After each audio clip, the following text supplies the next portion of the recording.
बिस्मिल्लाहिर्रहमानिर्रहीम। अस्सलाम वालेकुम दोस्त। इस वीडियो में हम बात करने जा रहे हैं टीएलपी के प्रोटेस्ट के हवाले से। सबसे पहले मैं आपको बताना चाहूंगा कि मैं इतनी देर के बाद आपसे कैसे बात कर रहा हूँ और मेरे चैनल के साथ हुआ क्या था। एक्चुअली मेरे चैनल के साथ हुआ था कि अचानक से मैंने अपने चैनल को एक ब्रांडेड चैनल में कन्वर्ट करने की कोशिश की। उसकी वजह से मेरा पूरा का पूरा चैनल हैंग हो गया था और उसके बाद मैंने जब कंप्लेन की, उन्होंने कहा कि तुम्हारा चैनल तो कोई है ही नहीं, कोई भी एक्टिव चैनल तुम्हारे नाम से है ही नहीं। उसके बाद उनके साथ बातचीत करने के बाद उन्होंने चैनल को एक्टिव किया। उसके बाद उन्होंने 7 दिन का सस्पेंशन लगाया। फिर बहुत लंबी बातचीत के बाद मुझे ये चैनल वापस मिला है। इसीलिए आज मुझे उन्होंने अलाउ किया है कि वीडियो आप अपलोड करें। लेकिन बीच में उन्होंने मेरे पूरे का पूरा चैनल साइड पे कर दिया था कि तुम्हारा कोई ब्रांडेड चैनल नहीं है, इसलिए हमने इस तरह के किसी भी चैनल को डिलीट कर दिया है। ये एक अनोखा वाकया हुआ था, तो इसी वजह से मैं इतने दिनों के बाद आपसे बात कर रहा हूँ। अब आते हैं टीएलपी के जलसे के हवाले से। टीएलपी क्या है, क्यों है, क्या चाहती है, ये जरा सा डिस्कस कर लेते हैं। सबसे पहली चीज, टीएलपी जो चाहती है कि फ्रांस के सफीर को बाहर निकाल दिया जाए। तो सबसे पहली बात यह है कि फ्रांस का सफीर वैसे भी पाकिस्तान में नहीं है और ना ही वो पाकिस्तान में रहने में कोई ज्यादा दिलचस्पी रखता है। दूसरी बात कि रेजोल्यूशन इनका मंजूर किया जाए या रेजोल्यूशन इनका भेजा जाए पाकिस्तान असेंबली में और पाकिस्तान असेंबली से डिस्कस करे। तो सीधी सीधी बात है, कोई भी आम शहरी पाकिस्तान का रेजोल्यूशन सबमिट करा सकता है। मतलब कोई भी पाकिस्तानी शहरी हो वो अपना रेजोल्यूशन जमा करवा सकता है कौमी असेंबली में और वो डिस्कस भी कर सकती है उस रेजोल्यूशन के ऊपर। सो इसमें प्रोटेस्ट करने की कोई जरूरत नहीं है। अब बात है असल मकसद की तरफ, इनके जो इनका सबसे ज्यादा जरूरी मकसद है और बुनियादी मकसद है। ये तीसरा क्लेम जो करने की कोशिश करते हैं कि ये हम आशिक रसूल है वगैरह वगैरह। सो हर कोई आशिक रसूल है, ये इकलौते नहीं है। इनका असल मकसद ये है कि जो खादिम हुसैन रिजवी है उसको आजाद किया जाए। उसके बाद इनके जो फाइनेंसेस जिनके ऊपर अब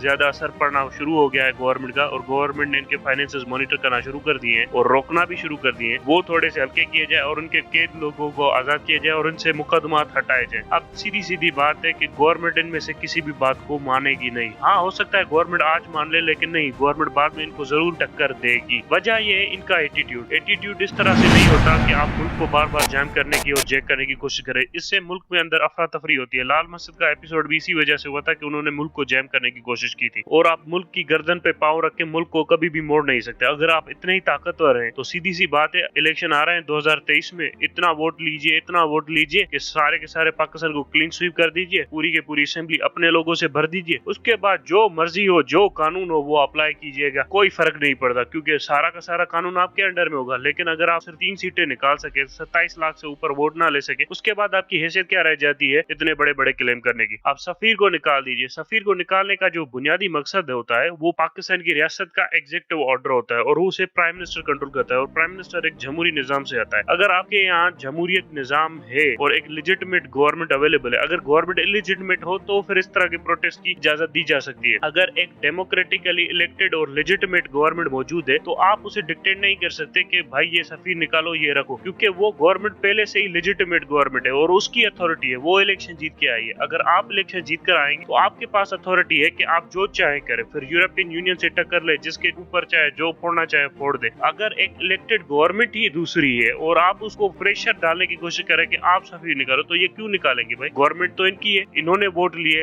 ये जीत कर आए, मेजोरिटी इनकी है पार्लियामेंट में, तो फिर आप इनको कैसे डिक्टेट कर सकते हैं? सो इस तरह की डिक्टेशन किसी भी गवर्नमेंट में नहीं होती। हाँ, ये हो सकता है कि आप ये कहें कि ये गवर्नमेंट इलेजिटिमेट है और इस गवर्नमेंट की लेजिटिमेसी सही नहीं है। उसके लिए आपको साबित करना पड़ेगा कि ये गवर्नमेंट इलेजिटिमेट कैसे है, इसकी लेजिटिमेसी सही नहीं है। वो आप इस तरह से साबित करने की कोशिश करेंगे कि इलेक्शन में फ्रॉड हुआ था या इनके और तरह के मसाइल हैं, वो सारे के सारे मसाइल आपको फिर भी कोर्ट से ही हल करवाने पड़ेंगे। आप यहाँ पर सड़कों से तो ये मसाइल हल नहीं कर सकेंगे। सड़कों पर आप गुंडागर्दी कर सकते हो, दहशतगर्दी कर सकते हो, बाकी आपके जो सारे के सारे मसाइल हैं वो कानूनी तौर पे होंगे। अब आते हैं पीटीआई की तरफ। सबसे पहली चीज पीटीआई की मैं ये समझाने की कोशिश करता हूँ कि पीटीआई वाले सबसे बड़े ढक्कन है और इनका इंटीरियर मिनिस्टर वो तो सबसे बड़ा खोचू है और इनको पता ही नहीं है कि इनके साथ होता क्या है। ये हमेशा रिएक्शनरी पॉलिटिक्स करते रहे। इनको समझ में नहीं आता कि कैसे अपना नैरेटिव बनाया जाता है, कैसे शेप किया जाता है, कैसे परसेप्शन बिठाया जाता है, उसके बाद अपनी पावर यूज की जाती है। अब यहाँ पर ये सारी की सारे कह रहे हैं कि हम गोलियां चलाएंगे, पावर यूज करेंगे, और नैरेटिव इन्होंने बनाया ही नहीं है। अब पूरी पाकिस्तान के अंदर एक कंफ्यूजन है कि कौन सही है कौन गलत है। मेरे हिसाब से तो सही सीधी सी बात है गवर्नमेंट है, वो पीटीआई की हो, नून की हो, किसी की भी हो। लेकिन यहाँ पर गवर्नमेंट का काम होता है लोगों को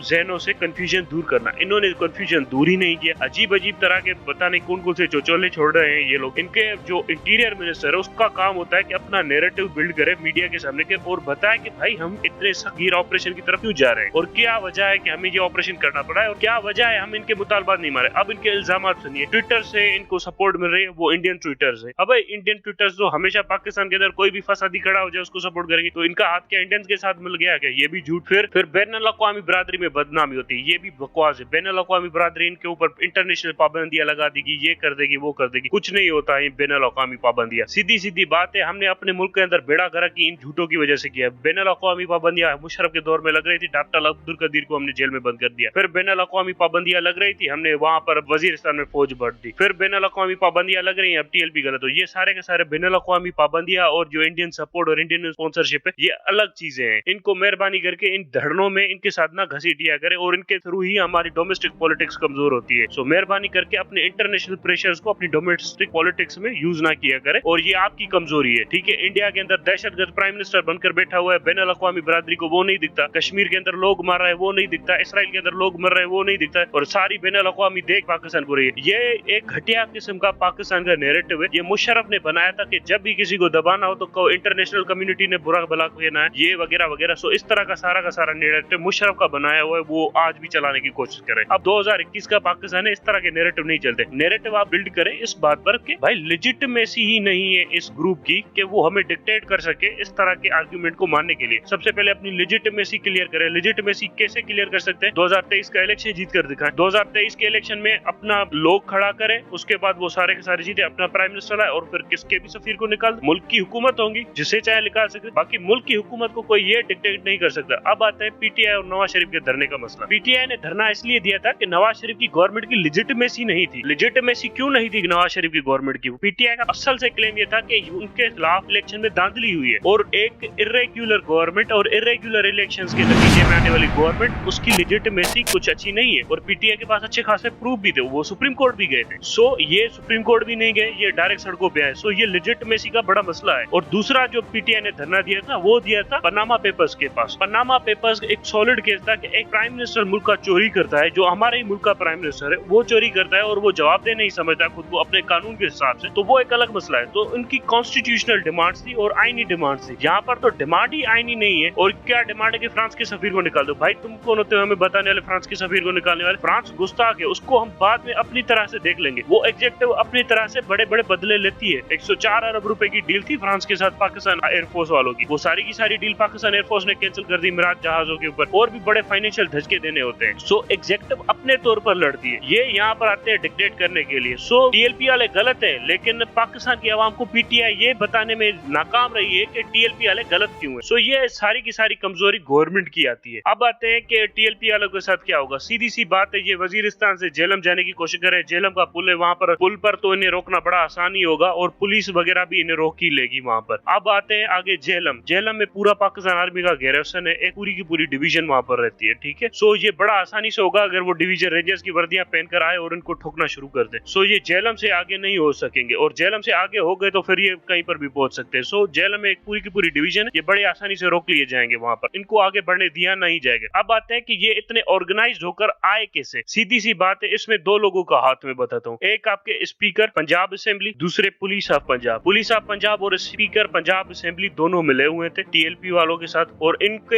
एक जत्था है जो मजहबी वोट बैंक पर रिलाय करता है। इन्होंने इसे ऑर्गेनाइज करके निकालने में बाहर मदद की। पुलिस पंजाब की बिल्कुल अच्छी तरीके से नाकाम हुई है यहाँ पर। वजह यह कि एक तो इंटेलिजेंस फेलियर की, पुलिस की इंटेलिजेंस कहाँ थी जिसे पता ही नहीं चल सका कि ये ऑर्गेनाइज होकर धरना देने के बाद वापस यहाँ से जाने वाले हैं। सो पुलिस की इंटेलिजेंस फेलियर नहीं था, पुलिस ने जानबूझकर इंटेलिजेंस लैब्स रखा ताकि पता न चले। इसमें सबसे बड़ी कमजोरी आती है उस्मान बुज़दार की। उसे पता ही नहीं चला कि उसके नजरों के नीचे से कैसे लोग उसके खिलाफ ये सारा का सारा ड्रामा खड़ा कर रहे हैं। इसमें सीधा सीधा आपका पंजाब का स्पीकर जो है कौमी असेंबली का, चौधरी परवेज इलाही, वो आईजी पंजाब पुलिस, ये सारे के सारे मिले हुए हैं। ठीक है, सो इन्होंने ये सारा का सारा किया। इसी वजह से पुलिस की भी कैजुअलिटीज हो रही है, और इनको ऑर्गेनाइज होने के लिए कोई प्लानिंग भी ना करनी पड़ेगी। जाहिर सी बात है, कोई भी धरना वगैरह देना होता है आपको स्ट्रक्चर बनाना पड़ता है, आपको प्लानिंग करनी पड़ती है, आपको ऑर्गेनाइजेशन बनानी पड़ती है। लेकिन पंजाब पुलिस की इंटेलिजेंस नेटवर्क ने इससे डिटेक्ट ही नहीं किया कि ये कब कहाँ कैसे इंटेलिजेंस ऑर्गेनाइज करके ये सब कुछ करने वाले, और फिर इनको रोकने के लिए कोई अच्छे स्टेप्स भी नहीं लिए। अच्छी खासी पुलिस है पंजाब में, तकरीबन 90,000 से ज्यादा की पुलिस फोर्स है पंजाब में। 20,000 पुलिस वाले इसको रोक सकते थे, 10,000 पुलिस फोर्स इन्हें रोक सकती है। ये क्या कर रहे हैं? नहीं जी, हम नहीं लड़ रहे। बिल्कुल सीधी सी बात है, वो लड़ना ही नहीं चाहते, वो चाहते हैं कैटास्ट्रोफिक फेल्यूर हो। सो इसीलिए पंजाब पुलिस के ऊपर अब रिलाय नहीं किया जा रहा, इसलिए पंजाब पुलिस को रेंजर्स के अंडर हैंड ओवर किया जा रहा है। रेंजर्स को पंजाब पुलिस के अंडर नहीं दिया जा रहा। वजह सिंपल सी है कि Punjab police can't be trusted और वो किसी और जगह से ऑर्डर ले रही है। आई होप आप सबको समझ में आ चुका होगा कि मैं क्या कहने की कोशिश कर रहा हूँ। I will keep you updated regarding these matters. Thank you very much.